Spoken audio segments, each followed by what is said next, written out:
Shatamanam Bhavati serial episode 1054 31st August 2024 ఏం జరిగిందో చూద్దాం. మురారి భానుని ఒక గెస్ట్ హౌస్ దగ్గరికి తీసుకెళ్తాడు. అక్కడ మొత్తం చెట్లు అవన్నీ ఉంటాయి, కూర్చోడానికి సిట్టింగ్ టేబుల్స్ అవి ఉంటాయి.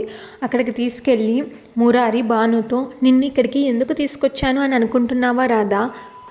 మన ప్రేమకి ఈ ప్లేస్కి చాలా గొప్ప అనుబంధం ఉంది. ఇది నీకు చాలా ఫేవరెట్ ప్లేస్. మన ఇద్దరం కలిసి ఇక్కడికి చాలాసార్లు వచ్చాం. మనసుకి నచ్చిన చోటుకు వస్తే ఆ మనసు మనకి ఖచ్చితంగా చెప్తుంది. మన ఇద్దరం కలిసి ఇక్కడ చాలా టైం గడిపాం. నాకు ఆ ప్రతి క్షణం గుర్తుంది, నీకు కూడా గుర్తొస్తుంది అని అనుకుంటున్నాను అని అంటాడు. అప్పుడు భాను, ఈ ప్లేస్ చాలా బాగుంది, మనసుకి చాలా ప్రశాంతంగా కూడా ఉంది, మీరు చెప్పింది నిజమే అని ఒక చిన్న స్మైల్ ఇస్తుంది. అప్పుడు మురారి, ప్లీజ్ రాధా, నువ్వు నన్ను మీరు అని పిలుస్తుంటే నువ్వు నాకు దూరం అవుతున్నావేమో అని భయం వేస్తుంది అని అంటాడు. నువ్వు నన్నెప్పుడు మురారి నువ్వు అనే పిలిచేదానివి, ప్లీజ్ అలానే పిలవ్వా అని అంటాడు మురారి. అప్పుడు భాను, క్షమించండి, నేనెవరో నాకు గుర్తొచ్చేంత వరకు నేను మిమ్మల్ని ఏకవచనంతో పిలవలేను అని అంటుంది.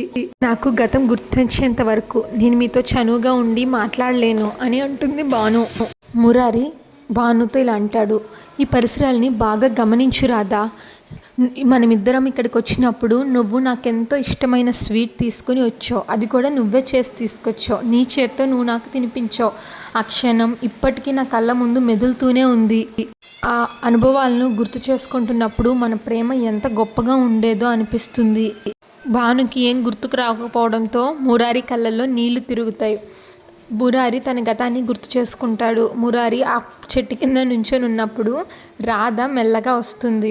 వచ్చావా రాధా, నాకు తెలుసు నువ్వు వస్తావని. అంటే ఎలా గుర్తుపట్టావు మురారి? నేను కనీసం చప్పుడు కూడా చేయకుండా మెల్లగా వచ్చాను, నీకు చెప్పను కూడా లేదు కదా వస్తానని, నువ్వు ఎలా గుర్తుపట్టావు అంటే అప్పుడు మురారి ఇలా అంటాడు, మనిషి ఒక మనిషిని ప్రేమించినప్పుడు ఆ మనిషి తన పక్కనే కళ్ళెదురుగా ఉండక్కర్లేదు, తను ఎక్కడున్నా సరే నా మనసుతో చూడగలను అని అంటాడు.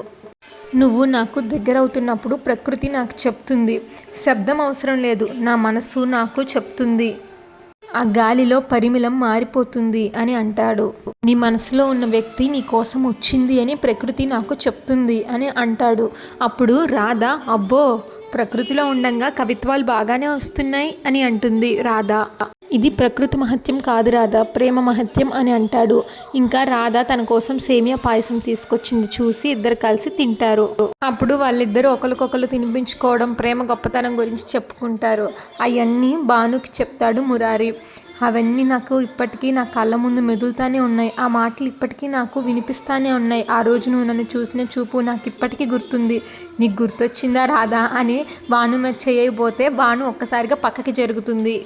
అప్పుడు భాను, ప్లీజ్ అండి, నాకు ఏమీ గుర్తు రావడం లేదు, దయచేసి మీరు నన్ను ఇబ్బంది పెట్టద్దు అని అంటే, నిన్ను బాధ పెట్టే పని నేను ఏమీ చెయ్యను రాధా అని అంటాడు మురారి. నీకు గతం గుర్తుకు రావాలని ప్రయత్నించాను, అంతేగాని నిన్ను ఇబ్బంది పెట్టాలన్నది నేను అస్సలు అనుకోలేదు, నువ్వు మామూలు మనిషి కావాలనేదే నా ఆశ అని చెప్తాడు మురారి.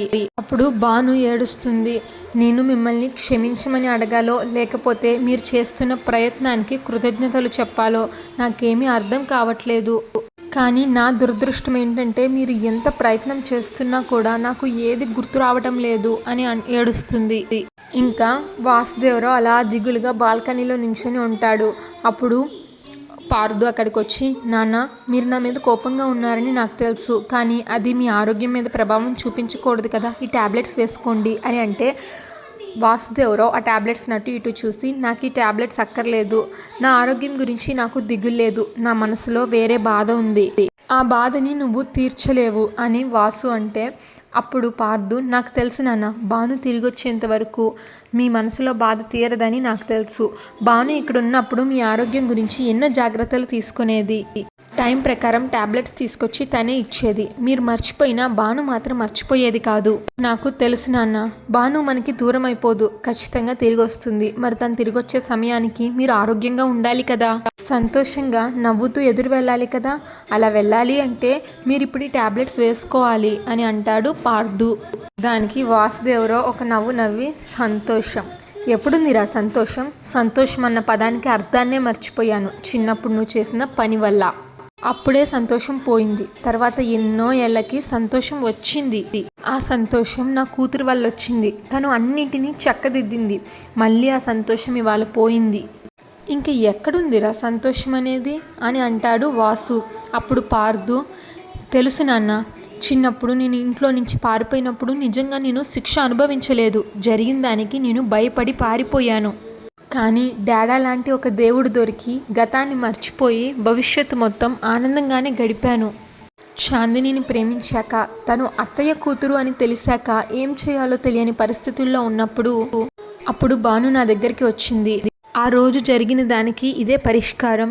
నువ్వు ఆ ఇంటికి అల్లుడిగా రావాలి, అల్లుడిగా వచ్చి కొడుగ్గా ఉండాలి అని చెప్పింది. నా వల్ల పెద్ద కొడుకుని కోల్పోయిన అత్తయ్యకి కొడుగ్గా మారాలి అన్న ఉద్దేశంతో వచ్చాను. అలాగే ఈ కుటుంబంలో కలిసిపోయాను. నేను భాను చేసింది ఒకే ఒక్క తప్పు. నిజాన్ని ఎప్పటికీ తెలియకూడదు అని అనుకున్నాం. కానీ పొరపాటున నిజం తెలిసిపోయింది. ఇంతటి అనర్థం జరిగిపోయింది.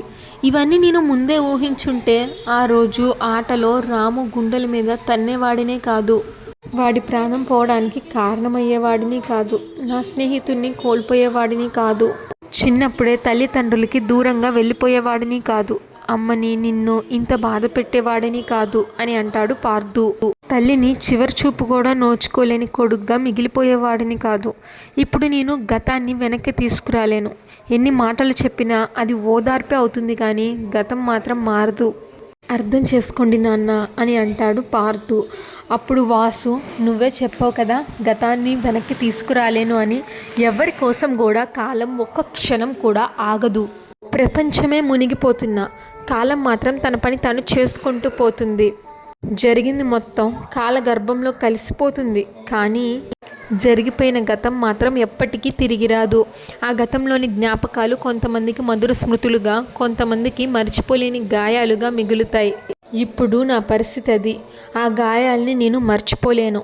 ఎవరు ఎన్ని మాటలు చెప్పుకున్నా సరే, అందరి వల్ల గాయపడింది మాత్రం నా భానుయే. అందరం ఏదో ఒక విధంగా భానుని బాధ పెట్టిన వాళ్ళమే. నీ జీవితం గురించి ఆలోచించే భానుకి ఈరోజు ఈ పరిస్థితి వచ్చింది. నా గురించి ఆలోచిస్తే నన్ను జైలు నుంచి బయటకు తీసుకురావడానికి భాను ఈ ఇంటి నుంచి వెళ్ళిపోవాల్సి వచ్చింది. ఇలా అయిన వాళ్ళందరి గురించి భాను ఆలోచించినప్పుడల్లా తనకి బాధే మిగిలింది. అవన్నీ తలుచుకుంటుంటే ఈ గుండెకి తట్టుకోవడం కష్టంగా ఉంది అంటాడు వాసు. కుమిలిపోవడం తప్ప ఏమీ చేయలేని అసమర్థుడిగా మిగిలిపోయాను. ఇప్పుడు అవన్నీ గుర్తు చేసి నన్ను మరింత బాధ పెట్టకు అని వాసు అంటాడు పార్దుతో. దయచేసి నన్ను ఒంటరిగా వదిలే అని తిరిగిపోతాడు వాసు. ఇంకా ఏమీ చేయలేక అక్కడి నుంచి వెళ్ళిపోతాడు పార్దు. ఇంకా ఫోను దొరుకుతుంది కదా కొండ దగ్గర ఒక బుడ్డోడికి. ఆ బుడ్డోడు ఇంటికి తీసుకొచ్చి ఆ ఫోన్కి ఛార్జింగ్ పెడతాడు. ఫోన్ స్విచ్ ఆన్ అవుతుంది. ఈలోగా ఆ బుజ్జోడి వాళ్ళ నాన్న కూరగాయలు తీసుకొని ఇంటికి వస్తాడు. ఒరే గణపతి అని పిలుస్తాడు వాళ్ళ నాన్న. అప్పుడు ఆ బుడ్డోడు, అమ్మో నాన్న వచ్చేసినట్టున్నాడు, ఇప్పుడు ఈ ఫోన్ చూస్తే ఎక్కడిది ఏంటి అని 100 ప్రశ్నలు అడుగుతాడు. అర్జెంటుగా ఈ ఫోన్ దాచేయాలి అని ఛార్జింగ్ తీసేస్తాడు. ఆ ఫోన్ ఒక న్యూస్ పేపర్ కింద దాచిపెడతాడు. ఇప్పుడు గణపతి అని పిలిస్తే వాళ్ళ నాన్న, ఇది లోపల పెట్టు అని కూరగాయల సంచి ఆ బుజ్జోడికి ఇస్తే ఆ బుజ్జోడు ఆ కూరగాయల సంచి తీసుకొని లోపలికి వెళ్తాడు. ఇంకా భువనేశ్వరి వాళ్ళ ఆయన ఫోటో ముందు నుంచొని ఇలా అంటుంది, ఏమండి నేను ఇంట్లో కోడలిగా అడుగు పెట్టినప్పుడు అత్తయ్య గారు నాకు ఒక్క మాట చెప్పారు, భర్త అడుగుజాడల్లో నడువమ్మ, భర్త అభిమతమే భార్యకు ఆశయం కావాలి, భర్త కోరుకున్నదే భార్య చేయాలి, అదే నిజమైన భార్యాభర్తల ప్రేమ అని ఆవిడ చెప్పింది నేను ఇప్పటికీ గుర్తుపెట్టుకునే ఉన్నాను. అలాగే మీ అడుగుజాడల్లో నడిచాను. మీ ఇష్టాన్ని నా ఇష్టంగా మార్చుకున్నాను. ఈ ఊరి కోసం మీరు ఎంత పరితపించే వాళ్ళో, మీరు ఎంతగా శ్రమించే వాళ్ళో నేను కూడా అదే అలవాటు చేసుకున్నాను. కానీ నేను ఎప్పుడూ ఒంటరిని అయిపోతాను అని, మీ తోడు నాకు లేకుండా పోతుంది అని ఊహించలేకపోయాను. 2 చిన్నపిల్లల్ని, ఈ ఊరిని నాకు అప్పగించి మీరు మహారాజులాగా వెళ్ళిపోయారు.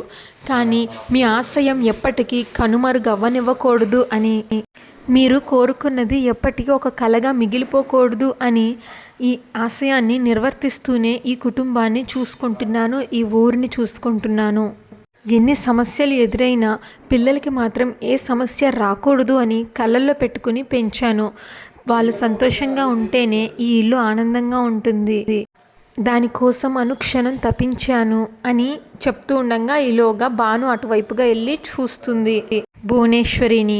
అలా ఊరికి ఈ ఇంటి వల్ల ఉపకారం జరిగినప్పుడల్లా మీరు చల్లగా ఉండాలి అమ్మా అని ఈ ఊరి వాళ్ళు దీవిస్తుంటే వాళ్ళ నిండు మనసుతో ఇచ్చిన ఆశీర్వాదాలు ఈ ఇంటికి నా పిల్లలకి మంచి చేస్తుందని, నా పిల్లలు సంతోషంగా ఉన్నారు అని నేను ఎంతో మురిసిపోయాను.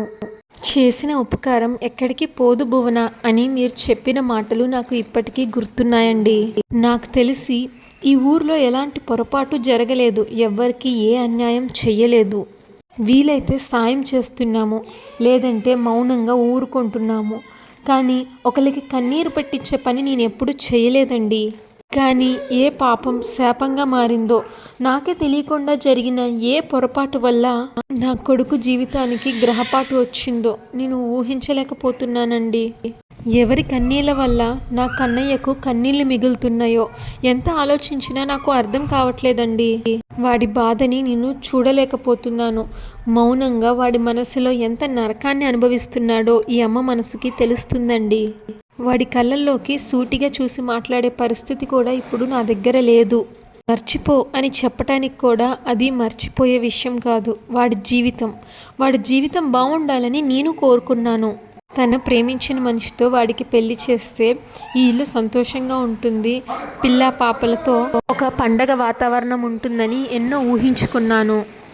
కానీ అవన్నీ ఊహలుగానే మిగిలిపోయాయి. ఇప్పుడు నా కొడుకు కన్నీళ్లకు అని అంటుండగా భానుని చూస్తారు భువనేశ్వరి వాళ్ళ అమ్మాయి.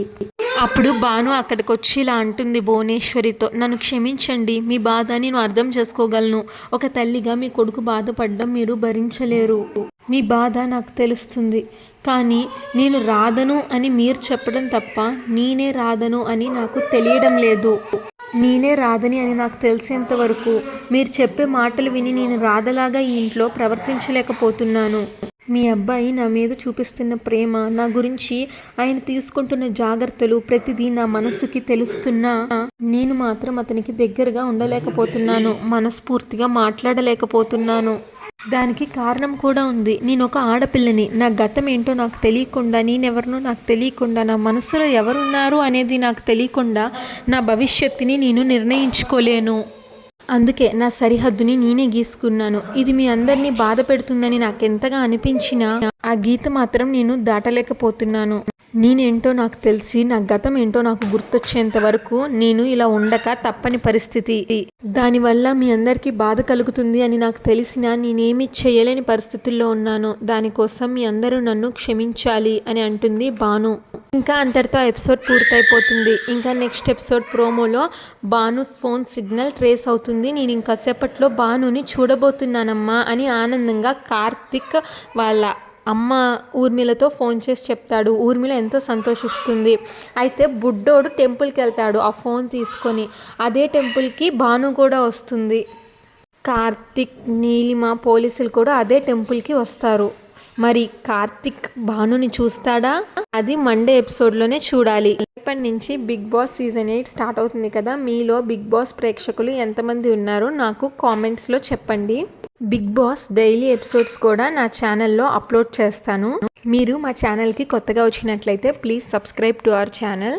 ఈరోజు శతమానం భవతి ఎపిసోడ్ పైన మీ అభిప్రాయం ఏంటి అనేది కామెంట్ చేయండి. Thanks for watching.